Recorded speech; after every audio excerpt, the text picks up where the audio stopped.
اب دنیا کو دیکھتے ہیں. ایک شخص ہے، محل میں رہ رہا ہے.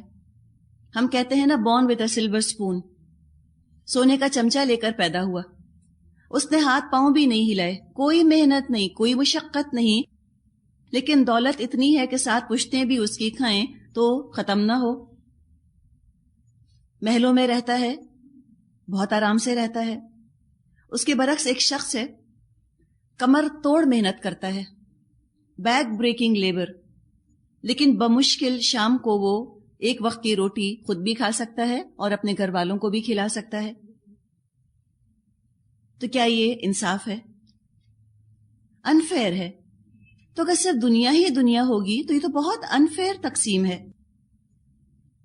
لیکن اگر آخرت کے تصور کو ہم لے آئیں کہ بھئی یہ دنیا سب کچھ نہیں ہے، اصل زندگی آخرت کی زندگی ہے، ہر چیز بالکل صحیح خانے کے اندر جا کر فٹ ہو جاتی ہے کہ اللہ سب کو آزما رہا ہے. اب یہ ہوگا کہ آخرت میں جس کو آنکھیں دی تھیں ان سے آنکھوں کا حساب ہوگا، اور جو دنیا میں اندھا تھا اس سے تو آنکھوں کا حساب ہی نہیں ہونا، ہلکا چھوٹ گیا، لائٹلی اس کو تو چھوڑ دیا جائے گا. جس کو عقل دی تھی اس سے حساب ہوگا، جس کا 70 آئی کیو تھا اس سے 70 آئی کیو کا حساب لیا جائے گا کہ تم نے کیا کیا، اور جس کا 170 آئی کیو تھا اس سے 170 آئی کیو کا سوال کیا جائے گا کہ ہم نے تمہیں اتنی عقل دی تھی، تم کو اتنا انٹیلیجنٹ بنایا تھا، بتاؤ تم نے اپنی عقل سے کیا کام کیا. اور جو بالکل ہی پاگل ہے، بالکل بھی آئی کیو نہیں، اس کا تو کوئی حساب نہیں، اس لیے کہ وہ سوچ ہی نہیں سکتا، عقل ہی نہیں اس کے اندر. جیسے دنیا میں اگر آپ نے ایئر ٹریول کیا ہو تو ہم دیکھتے ہیں کہ جو 6 سوٹ کیس یا 10 سوٹ کیس لے کر آتا ہے اس کا کتنا لمبا چوڑا کسٹم ہوتا ہے، اور جس کے پاس صرف ایک ہینڈ بیگ ہے وہ گرین چینل سے نکل کر جلدی جلدی پہنچ جاتا ہے اپنی منزل، اپنے گھر کو. روایات میں مضمون آتا ہے کہ غریب امیروں کے مقابلے میں 500 سال پہلے جنت میں پہنچ جائیں گے. 500 سال پہلے تو کتنا اچھا بدلہ ہے 70-80 سال کی غربت کا، کہ جن کو اللہ نے یہاں پر کروڑوں کروڑوں روپیہ دیا تھا وہ ابھی اپنا حساب کتاب دے رہے ہوں گے، ابھی ان کا فیصلہ نہیں ہوا ہوگا. غریبوں کے پاس تھا ہی نہیں کروڑوں، وہ آرام سے پہلے ہی جنت میں چلے جائیں گے. تو لہٰذا نعمتوں والے اترانے کے بجائے، شو آف کرنے کے بجائے، تکبر میں، پرائیڈ میں مبتلا ہونے کے بجائے ذمہ داری کے بوجھ تلے دبے رہیں. دنیا بدلہ ملنے کی جگہ نہیں ہے، بدلہ ملنے کی جگہ آخرت ہے. دنیا تو کام کرنے کی جگہ ہے، دارالعمل ہے، یہاں عمل کرنا ہے. خوب دل لگا کر انسان وہ کام کرے جو اللہ نے اس کے سپرد کر دیے ہیں، جو ذمہ داریاں اللہ نے دے دی ہیں ان ذمہ داریوں کو ادا کرنے کی کوشش کرے. دنیا میں بھی لوگ امپلائڈ ہوتے ہیں، نوکریاں کر رہے ہوتے ہیں، اپنے جاب میں بے حد مصروف ہوتے ہیں، خوب محنت کر رہے ہوتے ہیں، تو ان کو تو کوئی بیچارہ نہیں کہتا. پتہ ہے کہ مہینے کے آخر میں ان کو بدلہ مل جائے گا، تنخواہ مل جائے گی. جو نوکری نہیں کر رہے ہوتے ان کو بیچارہ سمجھا جاتا ہے، ان امپلائڈ جو ہوتے ہیں. جو امپلائڈ ہوتے ہیں، نوکری کر رہے ہوتے ہیں، وہ بھی خود کو مصیبت میں گرفتار نہیں سمجھتے کہ ہم کس مصیبت میں پھنس گئے ہیں نوکری کر کے، کہ مجھ کو تو اب CEO بنا دیا انہوں نے، کیا مصیبت آ گئی میرے اوپر. یہ تو نہیں کہتے. وہ جس کے پاس نوکری نہیں ہوتی وہ اپنے آپ کو مصیبت میں مبتلا سمجھتا ہے. تو یہ جو بدلے کا یقین ہے اور جو اس بدلے کو نظر میں رکھ کر دنیا میں عمل کر رہے ہوتے ہیں، کبھی اپنے آپ کو مصیبت زدہ نہیں سمجھتے، کبھی اپنے آپ کو بیچارہ نہیں سمجھتے. تو بدلے پر یقین نیک اعمال کرنے کو آسان بنا دیتا ہے. آج محنت کر رہے ہیں، کل بدلہ ملے گا. یہ ہمیں یاد دہانی کرنے کی ضرورت ہے بار بار. اب الحمدللہ آپ یہاں آ رہی ہیں، ایفرٹ کر رہی ہیں، محنت کر رہی ہیں. ہو سکتا ہے ایک طرف آپ اپنے گھر والوں پر محنت کر رہی ہوں، ان کو مسلسل آپ تیار کر رہی ہوں کہ وہ آپ کو آنے دیں، اس لیے کہ ہر ایک کے ساتھ تو گھر والوں کا کوآپریشن نہیں ہوتا نا، گھر والوں کا تعاون نہیں ہوتا. ہو سکتا ہے یہ چیز تھوڑی دیر میں آپ کو تھکانے لگ جائے کہ بھئی گھر والے اپنے ہی کوآپریٹ کرتے، اب چھوڑو، لیکن اگر آپ کو یہ چیز یاد رہے کہ ایک ایک جملہ جو میں نے بولا ہے ان کو منانے کے لیے، ایک ایک کوشش جو میں نے کی ہے ان لوگوں کو راضی کرنے کے لیے کہ مجھے اللہ کا کلام پڑھنے دیں، ہر چیز کا مجھے بدلہ مل جائے گا. ایک ایک لمحہ، گھنٹہ تو بڑی چیز ہے، سیکنڈ، اور سیکنڈ کا بھی ذرہ کیا، ابھی ہم نے ذرے کی بات کی تھی نا. ذرہ کہتے ہیں چونٹی کے انڈے کو. چونٹی کا انڈا کتنا چھوٹا ہوتا ہے، اور اس زمانے میں چھوٹی سی چھوٹی چیز چونٹی کا انڈا ہوا کرتی تھی. آج تو چونٹی کا انڈا بڑی چیز ہے. آج کل تو ایٹمز کی بات کی جاتی ہے، اور ایٹم بھی بڑی چیز ہے. اب تو سب اٹامک پارٹیکلز ہیں جو ان سے بھی چھوٹے ہیں. تو چھوٹی سی چھوٹی چیز کا بھی اللہ بدلہ دے دے گا. وقت ہی ہم بات کر رہے ہیں. ایک گھنٹہ تو بڑی چیز ہے. ایک گھنٹے کا ذرہ کیا ہوگا؟ چلیں سیکنڈ، اور اب تو سیکنڈ بھی بہت بڑی چیز ہے نا، پہ وہ نینو سیکنڈز اور پتہ نہیں مائکرو سیکنڈز اور کیا ان کی ٹرمینالوجی ہے. تو اللہ تو ذرے ذرے کا بدلہ دے گا. تو انسان پھر عمل پر جم جاتا ہے. مشکلات اس کو عمل سے ہٹاتی نہیں. سوچتا ہے مشکلات تو اپنے لیے اٹھا رہا ہوں، اللہ بدلہ دے گا، اللہ کمپنسیٹ کرے گا. دنیا میں چاہے کچھ بھی بدلہ نہ ملے، کوئی ریٹرن نہ ملے، کوئی تعریف نہ ہو سکتا ہے آپ کے کوئی مارکس بھی اچھے نہ آئیں مثال کے طور پہ، لیکن انسان اللہ کی خاطر عمل کرتا رہتا ہے. اور یہ سب سے اچھا موٹیویشن ہے، سب سے اچھا جذبہ محرکہ ہے کہ انسان اپنے رب کو راضی کرنے کے لیے نیکی کرے، کسی صلے کی خاطر نہیں. تو بدلے کا یقین جہاں نیکیاں کرنے کو آسان کر دیتا ہے، وہاں گناہ کرنا بڑا بھاری اور بہت مشکل ہو جاتا ہے. چاہے اس گناہ کے بدلے ساری دنیا مل جانے کی امید ہو اور ساری دنیا کے لوگوں کی اپروول، ان کی رضا مل جانے کی امید ہو، لیکن اگر وہ کام میرے رب کو ناراض کرنے والا ہے، وہ کام بھاری ہو جائے گا، مشکل ہو جائے گا. ہمارے قدم ایک ایک من کے ہو جائیں گے، ہم سے وہ کام ہو نہیں سکے گا. کیا اس کا بدلہ مجھے ملے گا؟ میں یہ کام نہیں کر سکتی. تو دین اور دین یہ بھی ملتے جلتے لفظ ہیں. دین یہاں سورہ فاتحہ میں تو بدلے کے معنوں میں آیا ہے، جزا کے دن کا مالک، لیکن صرف ایک مطلب جزا نہیں ہے دین کا. انشاءاللہ آگے ہم قرآن پڑھیں گے تو ہم اس دین کے اور بھی مطلب پڑھیں گے. دین کے جو اور مطلب ہیں وہ ہے اطاعت، اوبیڈینس، اور دین کا مطلب ہوتا ہے قانون، لا. تو اگر ہم بدلے کو اور اطاعت کو اور قانون کو جمع کرنے کی کوشش کریں تو یہ تصویر ہمارے سامنے آتی ہے کہ قانون اس لیے دیا جاتا ہے، لا اس لیے دیا جاتا ہے کہ اس کی اطاعت کی جائے، لا کو اوبے کیا جائے، اور جو قانون کی اطاعت کرتے ہیں ان کو اچھا بدلہ دیا جاتا ہے، جو لاز کو اوبے کرتے ہیں ان کو ریوارڈ دیا جاتا ہے، اور جو قانون کی نافرمانی کرتے ہیں ان کو سزا دی جاتی ہے. تو یہی دراصل قیامت کے دن ہونا ہے. اللہ تنہا روز جزا کا مالک ہے. جو عمل خالص اللہ کی رضا اور اس کے بتائے ہوئے طریقے پر کیے گئے ہوں گے وہی کام آئیں گے. جو عمل کسی اور کو راضی کرنے کے لیے کیے گئے ہوں گے تو ایسے لوگوں سے قیامت کے دن کہہ دیا جائے گا کہ جاؤ اور جا کر ان سے اپنا بدلہ لے لو. تو ظاہر ہے کوئی کسی کو کیا بدلہ دے سکتا ہے. تو پھر ہمیں اپنی نیت کو خالص کرنا ہے کہ اللہ ہم صرف اور صرف تیری رضا کے لیے تیرا کلام پڑھ رہے ہیں، ہم صرف اور صرف تیری رضا حاصل کرنے کے لیے محنت کر رہے ہیں، ہمیں کسی اور سے کوئی اس وقت مطلب نہیں. تو فرمایا مالک یوم الدین ایاک نعبد و ایاک نستعین، ہم صرف تیری ہی عبادت کرتے ہیں اور صرف تجھ ہی سے مدد مانگتے ہیں. نعبد اس کا مادہ عین با دال ہے. نعبد نستعین، اس میں حال کی بھی بات ہے، پریزنٹ کی بھی، اور فیوچر کی بھی بات ہے، مستقبل کی بھی، کہ اللہ ہم تیری ہی عبادت کرتے ہیں اور تیری ہی عبادت کرتے رہیں گے.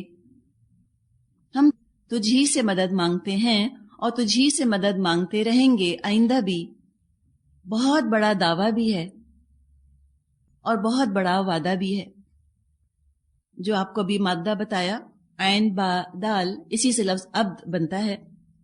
عبد کے معنی ہوتے ہیں غلام، سلیو. غلامی ہم نے تو دیکھی نہیں اپنے زمانے میں، ہمیں اندازہ نہیں ہے کہ سلیوری کیسی ہوتی تھی. ہم نے تو سرونٹس دیکھے ہیں. تو یاد رکھیے کہ عبد کا مطلب سرونٹ نہیں ہوتا، عبد کا مطلب سلیو ہوتا ہے. نوکر میں اور غلام میں فرق ہوتا ہے.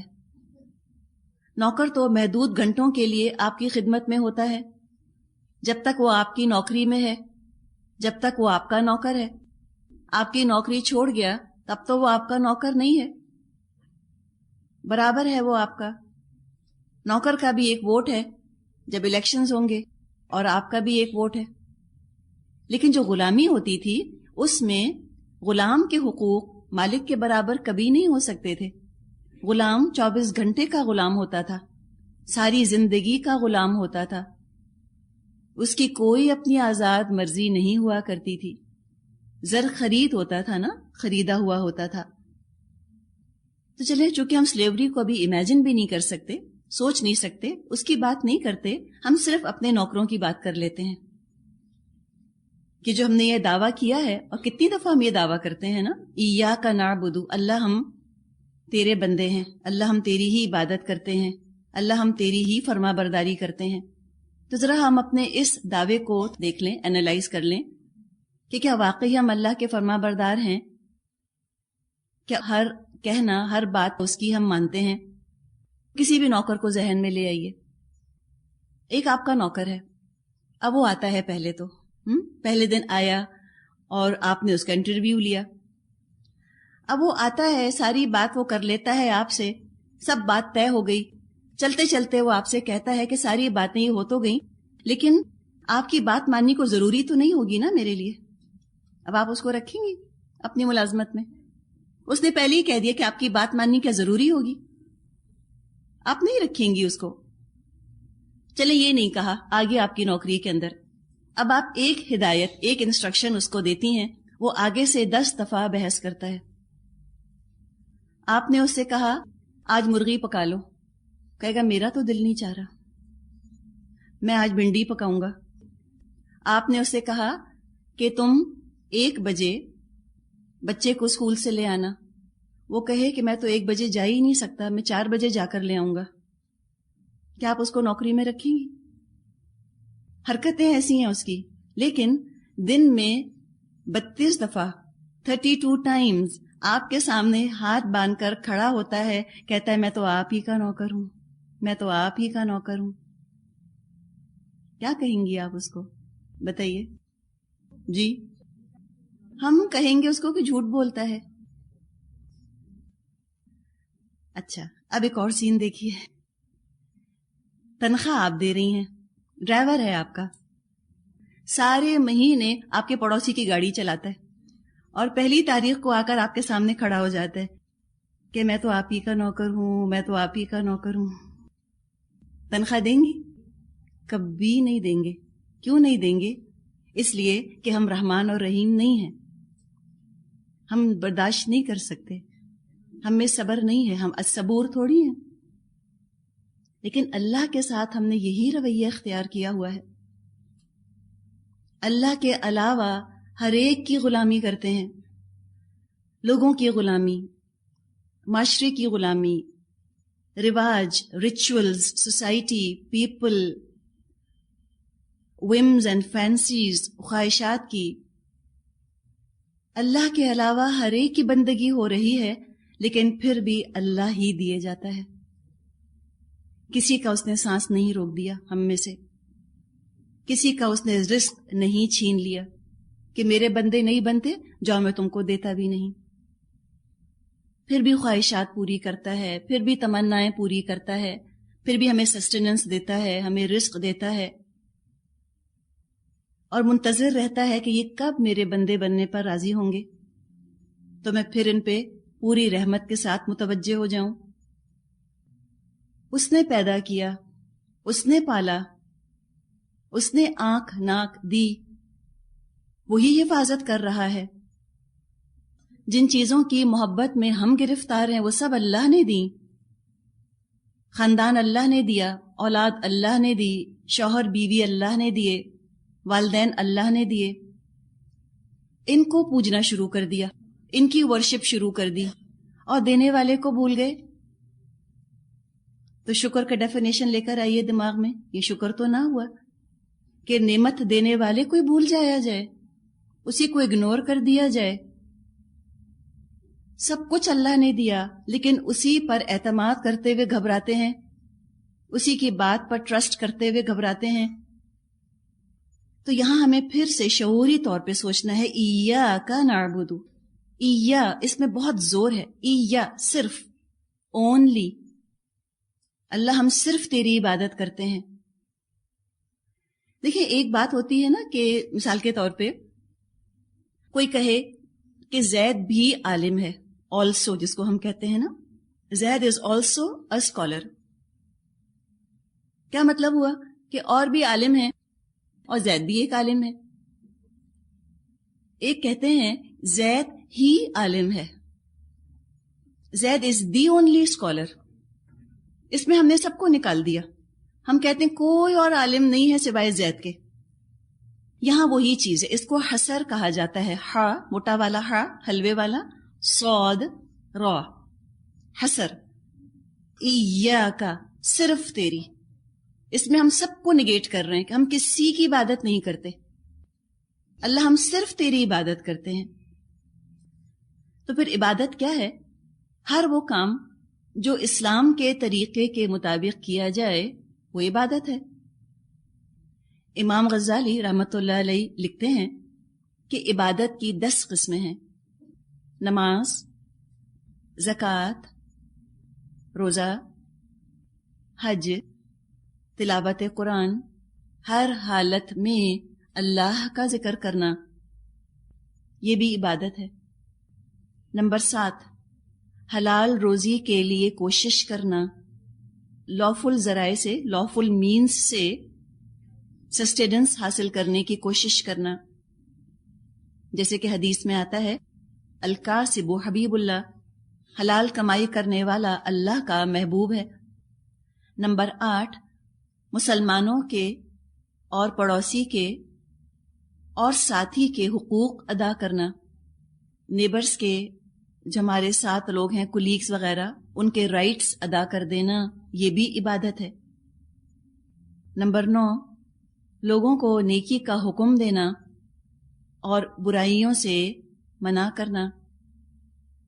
نمبر 10، رسول اللہ صلی اللہ علیہ وسلم کی سنت کا اتباع کرنا، فالو کرنا سنت کو، یہ بھی عبادت ہے.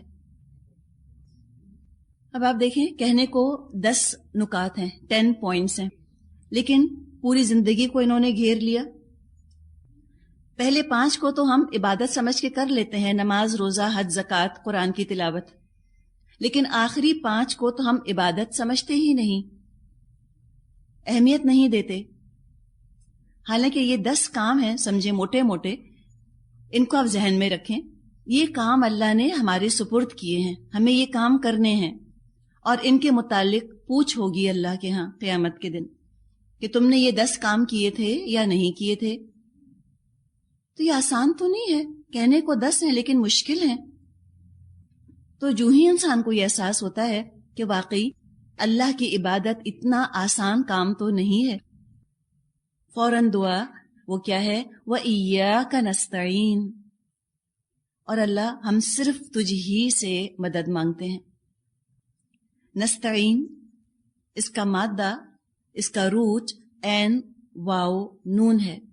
ترتیب آپ دیکھیں، ایاک نعبد و ایاک نستعین. پہلے پکا ارادہ کیا ہے اللہ کی عبادت کرنے کا، دل آمادہ ہے، بندگی کا ارادہ ہے، اپنی انٹینشن کلیئر کر دی ہے بالکل کہ ہماری انٹینشن یہ ہے، ہم یہ کرنا چاہ رہے ہیں، ہمارا دل چاہ رہا ہے یہ کرنے کا. اور پھر اللہ کی مدد مانگی کہ اب اللہ تو ہماری مدد فرما. بعض دفعہ اپنا بالکل رجحان نہیں ہوتا، خود بالکل دل نہیں چاہ رہا ہوتا اللہ کی عبادت کرنے کا، اور کہتے ہیں اللہ سنتا ہی نہیں، اللہ مدد ہی نہیں کرتا. تو اللہ کی مدد مشروط ہے، کنڈیشنل ہے اپنے ارادے کے ساتھ. ارادہ کرو گے، انٹینشن ہوگی تو مدد آئے گی. ارادہ ہی نہیں ہے، انٹینشن ہی نہیں ہے، بس لپ سروس ہے، بس ہونٹ ہلا کر زبان سے الفاظ ادا کر دیتے ہو کہ اللہ توفیق ہی نہیں دیتا، ہم کیا کریں، تو توفیق نہیں ملے گی، مدد نہیں آئے گی. پہلے انسان اپنے آپ کو اندر سے مضبوط کر لے، پھر اللہ سے دعا مانگے مدد کی. اب جب یہ سوچ لیا کہ اللہ کا بندہ بننا ہے، زندگی کے ہر گوشے میں 24 آورز اللہ کا غلام ہمیں بننا ہے، 24 گھنٹے کی اطاعت کرنی ہے، تو اب یہ بڑی آزمائش لگنے لگتی ہے کہ واقعی یہ تو بڑی آزمائش ہے. اٹس اے بگ ٹیسٹ، آسان نہیں ہے. اب جب یہ چیز آتی ہے آگے، اس میں دو طرح کی ایکسٹریمز ہم دنیا میں دیکھتے ہیں.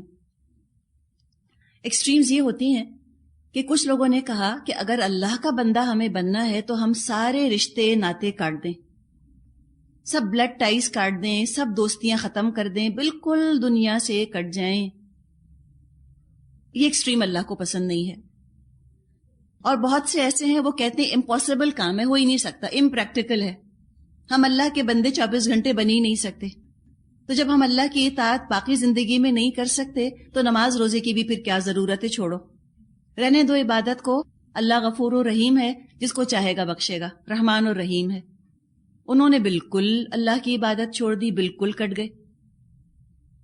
اللہ نے ہمیں جو بات سکھائی ہے وہ یہ ہے کہ تم کو اللہ کا حق بھی ادا کرنے کی بھرپور کوشش کرنی ہے، حقوق العباد بھی ادا کرنے کی بھرپور کوشش کرنی ہے. بندوں کا بھی حق ادا کرو. تو حقوق اللہ، حقوق العباد، ان دونوں کو ساتھ ساتھ لے کر چلو. اب یہ کون بتائے گا ہمیں کہ اللہ کا کتنا حق ہے اور بندوں کا کتنا حق ہے؟ کوئی بتائے گا نا ہم کو. لہٰذا اس کے لیے پھر دعا. ابھی عبادت کی بات آئی تھی، ایاک نعبد. اب عبادت کی پہلی شکل جو یہاں بتائی جا رہی ہے وہ ہے دعا. اور دعا کرو، اہدنا الصراط المستقیم، اللہ تو ہمیں سیدھا راستہ دکھا دے. ہدایت کی دعا مانگی جا رہی ہے. اب کوئی سوچے کہ پچھلی آیات میں اللہ کو بھی مان لیا، آخرت کو بھی مان لیا، تب ہدایت مل تو گئی، اور کیا بچا؟ اللہ کی توحید کا بھی اقرار کر لیا، آخرت کے آنے کا بھی ہم نے اقرار کر لیا، تو ہدایت مکمل ہو گئی. مسلمانوں کی اکثریت آج بھی، میجورٹی آف مسلمز آج بھی اس غلط فہمی میں مبتلا ہیں کہ ہم شرک نہیں کرتے، ہم اللہ کو مانتے ہیں. آف کورس ہم آخرت کو مانتے ہیں، تو ہمیں اور کیا چاہیے، ہم جنت میں چلے گئے. وہ سمجھتے ہیں کل ہدایت یہی ہے، کل گائیڈنس یہی ہے، اللہ کو مان لیا، آخرت کو مان لیا. لیکن نہیں، یہ سب کچھ مان لینے کے بعد اب دعا کی جا رہی ہے، اہدنا الصراط المستقیم، اللہ ہمیں ہدایت دے سیدھے راستے کی طرف.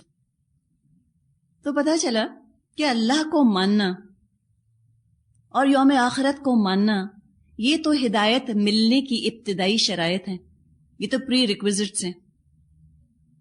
دراصل ہدایت کی طلب پیدا ہی صرف ان لوگوں میں ہوتی ہے جو اللہ کو مانتے ہیں اور آخرت کو مانتے ہیں.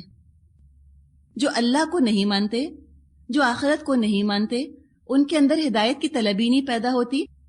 ہدایت ایک بے معنی لفظ ہے ان کے لیے، it's a senseless word for them. وہ کہتے ہیں واٹ ہدایت؟ ہدایت کیا ہوتی ہے بھائی؟ جو تم کو ٹھیک لگتا ہے تم کرو، whatever you feel is right just do it. اور اسی میں پھر سلوگنز ہم نے دیکھے کہ وہ کہتے ہیں کہ نتھنگ از گڈ اور bad, only thinking makes it so. کوئی چیز صحیح اور غلط نہیں ہوتی، کوئی چیز اچھی اور بری نہیں ہوتی. انسان کی سوچ کسی چیز کو اچھا بنا دیتی ہے اور انسان کی سوچ کسی چیز کو برا بنا دیتی ہے.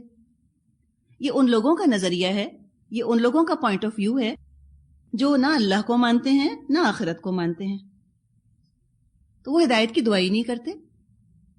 یہ دعا تو ہے ہی اس شخص کے دل کی پکار جس کو پتا ہے کہ ایک دن آئے گا آخرت کا، اور ایک ہے میرا رب جو مجھ سے حساب لے گا.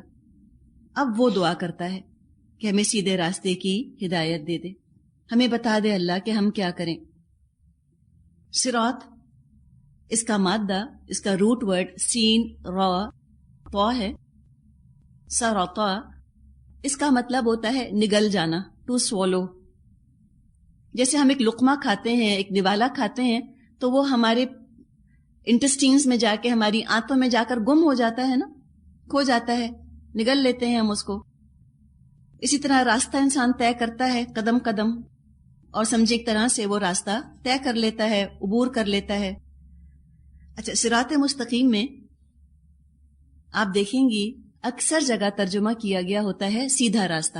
ٹھیک ہے، یہ غلط نہیں ہے ترجمہ، ہم یہ نہیں کہہ سکتے کہ غلط ہے، وہ سیدھا کسی اور سینس میں ہے. ہم جب پڑھتے ہیں سیدھا راستہ تو فوراً دماغ میں ایک سیدھی سڑک کا امیج بن جاتا ہے نا، سیدھا راستہ، کہ بے غبار سڑک ہے، ویل لٹ، جیسے ایک شاہراہ ہوتی ہے، ایک ہائی وے ہوتا ہے، ایسی ایک سیدھی سڑک ہے، اور اس سڑک پر ہم آرام سے چل رہے ہیں وداؤٹ اینی پرابلم، کوئی مسئلہ نہیں، اور آخر میں جنت جگمگا رہی ہے. ایسا تصور آتا ہے؟ نہیں، یہ تصور ٹھیک نہیں ہے. صراط مستقیم سے مراد دراصل منزل پر پہنچانے والا راستہ ہے. صراط مستقیم وہ راستہ جو منزل پر پہنچا دے، اور ہماری منزل جنت، اللہ کی رضا. اس راستے میں نشیب و فراز بھی ہوں گے، اپس اینڈ ڈاؤنز بھی ہوں گے، گھاٹیاں بھی آئیں گی، چڑھائیاں بھی ہوں گی، ویلیز بھی ہوں گی، ہلز بھی ہوں گی، بہت ٹرنز بھی آئیں گے، موڑ بھی مڑنے ہوں گے. زندگی میں جگہ جگہ دو راہے چوراہے آتے ہیں، راؤنڈ اباؤٹس پہ کھڑا ہو جاتا ہے انسان، جہاں سے 3-4 راستے نکل رہے ہوتے ہیں. انسان سوچے کہاں جاؤں کہاں نہ جاؤں، ان 4 راستوں میں سے کون سا راستہ ٹھیک ہے، کون سا راستہ میری منزل کی طرف مجھ کو لے جانے والا ہے. تو پھر وہ سائن بورڈز تلاش کرتا ہے، نشان راہ تلاش کرتا ہے. وہ جس طرف اشارہ کر دیں اسی طرف رخ کرنا ہے. تو بالکل اسی طرح آیت کا مطلب آپ کو کیا بتایا تھا؟ نشانی. قرآن میں آیات ہیں، نشانیاں ہیں جو صراط مستقیم کی طرف پوائنٹ کرتی ہیں. ادھر چلو، ادھر چلو، ادھر چلو. سوچیں، جس راستے پر 6,500 more than 6,000 سائنز لگے ہوں، اور پھر بھی کوئی بھٹک جائے، پاسبل نہیں ہے، بھٹک نہیں سکتا بشرط یہ کہ فالو کرے. اچھا، بھی صراط مستقیم، سیدھا راستہ یہ ہے کدھر؟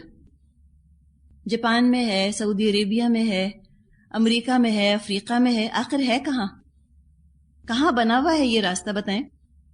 جیسے شاہراہ ریشم ہے نا، چلے وہ گلگت چترال میں بنی ہوئی ہے، موجود تو ہے نا وہ راستہ، تو یہ کہاں پر ہے؟ کوئی موجود ہے؟ مٹیریلی کہیں موجود ہے مادی طور پہ صراط مستقیم، کہ وہ شارع فیصل کی طرح کہوں کہ آپ وہ صراط مستقیم پر مڑ جائیے، آگے جائیں تو جنت آ جائے گی؟ ہے ایسی؟ نہیں ہے نا، مادی چیز نہیں ہے، کوئی مٹیریل چیز نہیں ہے صراط مستقیم، بلکہ یہ دراصل ایک نظریہ ہے، عقیدہ ہے، ڈوگما ہے، بلیف ہے. بالکل جیسے دیکھیں آپ زندگی، میں آپ سے پوچھوں زندگی کیا چیز ہے؟ کوئی کانکریٹ چیز ہے؟ جیسے اس پینسل کو میں یہ کہوں کہ یہ پین ہے، ایسے میں کسی چیز کو اٹھا کر کہہ سکتی ہوں کہ یہ زندگی ہے؟ کہہ سکتی ہوں میں آپ سے؟ میں نہیں کہہ سکتی آپ سے کسی چیز کو اٹھا کر کہ یہ زندگی ہے. زندگی کیا ہے؟ کسی ایک خاص چیز کا نام تو زندگی نہیں ہے، بلکہ بہت ساری ایکٹیویٹیز کا، بہت سارے اعمال کے جمع ہو جانے کا نام زندگی ہے. بہت سارے کام ہم کرتے ہیں نا اپنی زندگی کے اندر، وہ ہماری زندگی ہے. پھر ہم کہتے ہیں کہ زندگی ایک سفر ہے، کہتے ہیں نا. تو کیا اس کا مطلب یہ ہے کہ ہم کسی سواری میں بیٹھے ہوئے ہیں، ٹریول کر رہے ہیں؟ زندگی ایک سفر کیسے ہے پھر؟ کیا راستہ ہے جس کو کہ ہم طے کر رہے ہیں؟ شاباش جی، وقت وہ راستہ ہے جس پر کہ ہم سفر کر رہے ہیں. زندگی کا سفر کب ختم ہوتا ہے؟ جب وقت ختم ہو جائے. تو صراط مستقیم کو بالکل زندگی کے سفر کے ساتھ سمجھیے. ہم نے کہا کہ وقت وہ راستہ ہے جس پہ ہم سفر کر رہے ہیں. تو جب ہم صراط مستقیم مانگتے ہیں، ہم کہتے ہیں اللہ میں وقت گزارنے کا طریقہ بتا دے. How to spend our time, کیا عمل کریں، کیسے وقت گزاریں، زندگی گزارنے کا طریقہ ہمیں بتا دے۔ جب راستے پر ہم جاتے ہیں، کبھی ایسے ہو سکتا ہے کہ ہم تھوڑی دیر تو اس راستے پر چلیں جو ہمیں منزل کی طرف لے کے جا رہا ہے، پھر ہم کہیں اور چل پڑیں، پھر تھوڑی دیر کے بعد آئیں، پھر کہیں اور چل پڑیں۔ ایسے ہوتا ہے؟ کبھی نہیں ہوتا۔ ہم ایک دفعہ اس راستے پر آ جاتے ہیں، ہم اسی راستے پر چلتے رہتے ہیں کنٹینیوسلی، مسلسل۔